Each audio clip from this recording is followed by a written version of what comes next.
Hello students, today we are going to find out the relation between the torque and the moment of inertia and the angular acceleration. Okay, now first of all for that we must know what is torque. Torque पता होना चाहिए कि क्या है. Torque क्या होता है? That torque it is denoted by tau, letter tau. Okay, tau it is equal to perpendicular force into this radius. Okay torque equal to perpendicular force into radius. अब ये परपेंडिकुलर फोर्स क्या है, radius कौन सी, वो आपको पता चाहिए. एक सिंपल एग्जांपल लेते हैं अपन टॉर्क के लिए. जब अपन टैप वाटर लेने के लिए टैप को ओपन करते हैं, ठीक है, तो वो टैप के ऊपर अपन दो परपेंडिकुलर फोर्सेस लगाते हैं, ठीक है. That is nothing but the torque. और एग्जाम्पल लेते हैं अपन. सपोज ये आपका एक क्लासरूम है, सपोज उसका ये डोर है, ठीक है. ये डोर खोलने के लिए यहाँ पर डोर को यहाँ पे हिंजेस होती है, उसको अपन डोर को ओपन करना है.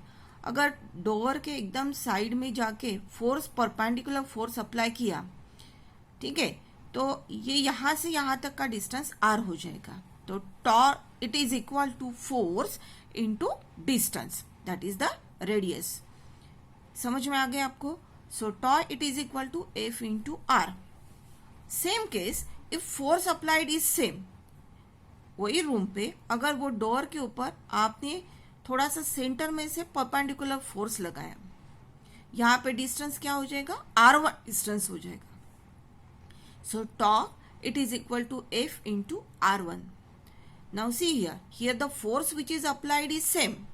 दोनों केस में फोर्स सेम अप्लाई किया है, बट यहां पर आर डिस्टेंस ज्यादा है, तो जो टॉ रहेगा वो ज्यादा रहेगा.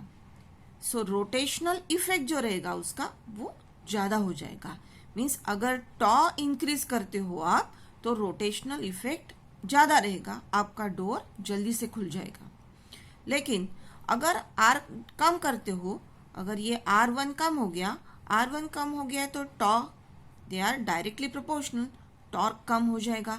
मीन्स रोटेशनल इफेक्ट जो है वो कम हो जाएगा. इतना आपको समझ में आ गया. This is nothing but the torque. Now we have to find out the relation between the torque और मोमेंट ऑफ इनर्शिया. अपन ने जो पढ़े थे उसमें क्या रिलेशन है वो फाइंड आउट करना है. तो उसके लिए सबसे पहले एनालॉजी क्या है वो देख लेते हैं. सी, in a linear motion and rotational motion we compare some quantities here. In linear motion upon force बोलते, वही फोर्स रोटेशनल मोशन में टॉर्क कहा जाता है, ठीक है. और वो टॉर्क में अभी अपन ने रिलेशन देखा, torque it is equal to F into R. So torque is equal to F into R is the relation between the force and the torque, linear motion में और रोटेशनल मोशन में. Then this in linear motion we say that linear velocity, rotational motion में angular velocity बोलते हैं. और दोनों में relation circular motion में अपन ने देखे थे, v is equal to R omega. वैसे ही linear displacement, angular displacement relation है s is equal to R theta. Linear motion में एक्सेलरेशन बोलते, रोटेशनल मोशन में एंगुलर एक्सेलरेशन होता है. लीनियर मोशन में मास कंसीडर करते हैं अपन, मास बोलते हैं उसके लिए.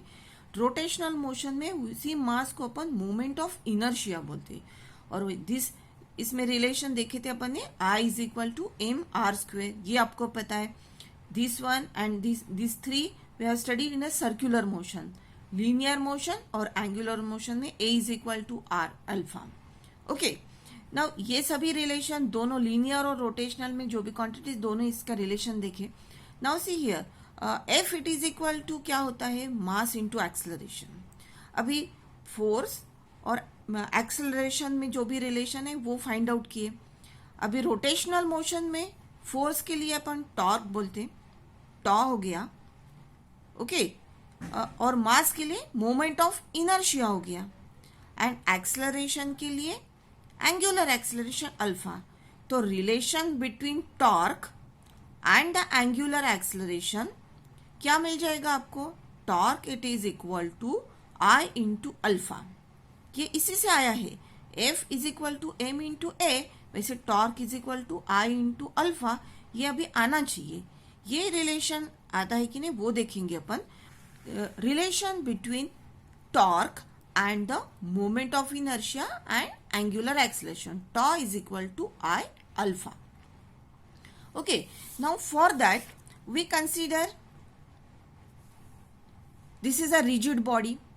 This rigid body is rotating with angular acceleration alpha, with a uniform angular acceleration alpha. ये rigid body को अपन ऐसे भी दिखा सकते. Suppose this is your rigid body. Axis of rotation, it is passing through point O, which is perpendicular to this rigid body. Okay, to the plane of the rigid body. Now, this body is rotating with a uniform acceleration alpha. Is it clear to you? Now, this body is consist of n number of particles having masses m1, m2, mn, like that. Now these masses, they are at a distance r1, r2, rn from the axis of rotation, or from the center from which the axis is passing. Now suppose F1, F2 and Fn are the forces which are acting on these particles. Okay, ये diagram आपको समझ में आ गई. ये diagram draw करना है, उसका explanation पूरा आप लिखोगे. ये एक्सप्लेनेशन आपको ऐसे लिखना है. Axis is passing through point O, perpendicular to the plane. Body is rotating with uniform acceleration alpha. masses m1, m2, mn, they are at a distance r1, r2, r3, that is the distance from the center, and the f1, f2 and fn are the forces on the particle respectively. Okay, आगे जाते. that is torque acting on mass m1. अगर मास m1 है उसके ऊपर torque क्या act हो जाएगा. We know the relation torque it is equal to F into R. ये अपन ने देखे थे जब एनालॉजी देखे थे वहां पर. Torque it is equal to force into that distance from the axis. Okay, now that torque tau1 is acting on the mass m1, so m1 a1 into r1. अब ये कहाँ से आ गया. देखो, that force is nothing but mass into acceleration. Instead of this force we can substitute m1 a1, and that r1 is there. Then m1, this r1 is there, and instead of this a1 we can substitute r alpha, because we know the relation between the linear acceleration and angular acceleration. ये दो analogy से अपन ने फॉर्मूले लिए हैं. Okay, वो substitute किए यहाँ पे. सो tau1 क्या मिल गया. m1 r1 into r1, that is r1 square into alpha हो गया. देन ये this is the torque acting on a particle having mass m1. Now अगर आपको मास m2 torque acting on mass m2 निकालना है तो tau2 हो जाएगा. उसका मास m2 r2 square into alpha. This alpha is the angular acceleration. It is a constant. Body is rotating with constant or the uniform angular acceleration alpha.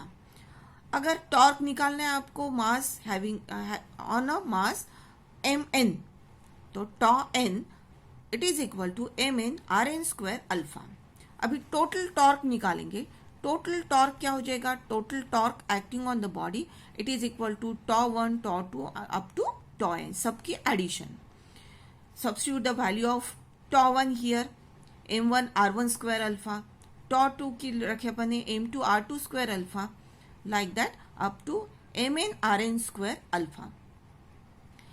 Now m1 r1 square, उसमें ये सभी values bracket में लिखेंगे. उसमें से common क्या निकलता है. अल्फा. सो अल्फा ब्रैकेट के बाहर रखेंगे. Now this is nothing but the summation I is equal to 1 up to n mi ri square.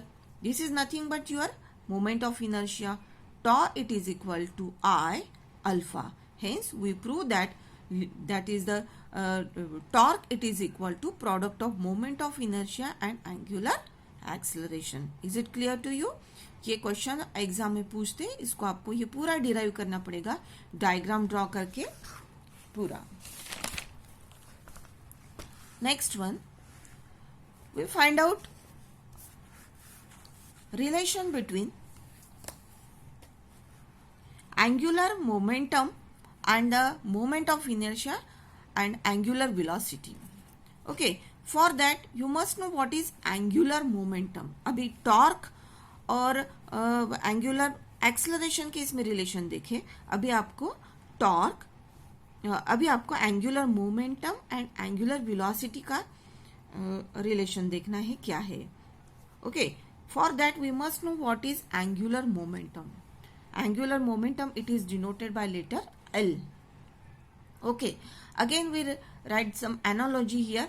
For linear motion we are going to denote that linear momentum with letter P. ये सबको पता है linear motion में linear momentum होता है, rotational motion में angular momentum होता है. लीनियर मोमेंटम में P, linear momentum it is denoted by P, angular momentum it is denoted by L. This angular momentum is nothing but it is the moment of linear momentum. Okay, now linear momentum it is nothing but it is the product of mass into velocity. अगर ये एक body है, उसका मास m है, it is moving with velocity v, उसका linear momentum हो जाएगा p, it is equal to m into v. Now see here, in a rotational motion, suppose this is your body. This body is rotating about an axis which is passing from this point. Okay, this body is at a distance r. If that body is moving with velocity, आप इसको move किया r velocity से आगे जा रही, ठीक है. Here that it is nothing but the moment of linear momentum. So linear momentum उसको p मिला है, वो आगे जा रही. तो रिलेशन क्या बनता है, L is equal to R P sine theta. यहाँ से परपेंडिकुलर आपने उसको मोमेंटम दिया है, तो theta is equal to 90 degree. So sine theta is nothing but 1. So L is equal to R P. Vector form में अगर आप लिखोगे तो L is equal to R cross P. Okay, now we find out the relation between the angular momentum and the angular velocity. Okay, तो analogy से आपको पता चला है कि that P is equal to m into we.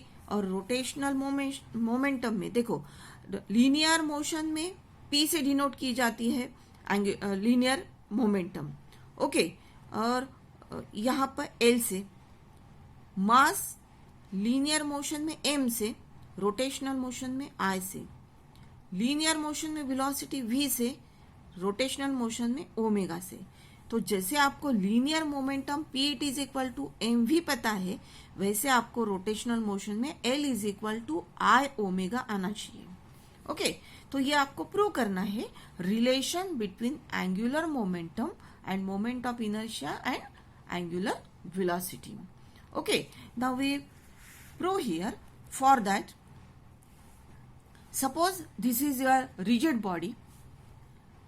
Again that body is rotating about an axis which is passing through this point with a constant angular velocity omega. This body is consist of m1, m2, mn masses. They are at a distance r1, r2, rn. Okay, if momentum at this point is p1, p2, pn, here the velocity v1, v2, vn, then that linear momentum it is written as p1 it is equal to m1 v1.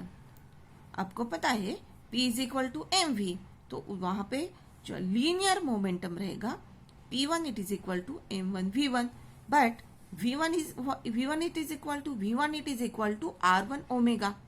Okay, so we substitute here p1 it is equal to m1 r1 omega. Angular momentum of mass m1 क्या मिल गया आपको, L1 it is equal to P1 R1, because angular momentum is nothing but moment of linear momentum. So L1 it is equal to P1 R1.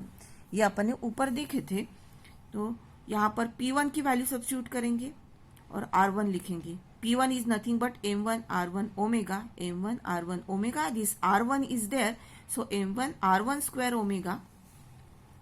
Then for mass m2, it is equal to L2 equal to m2 r2 square omega. For mass mn, ln equal to mn Rn square omega. Now total angular momentum of the whole body क्या लिखोगे आप?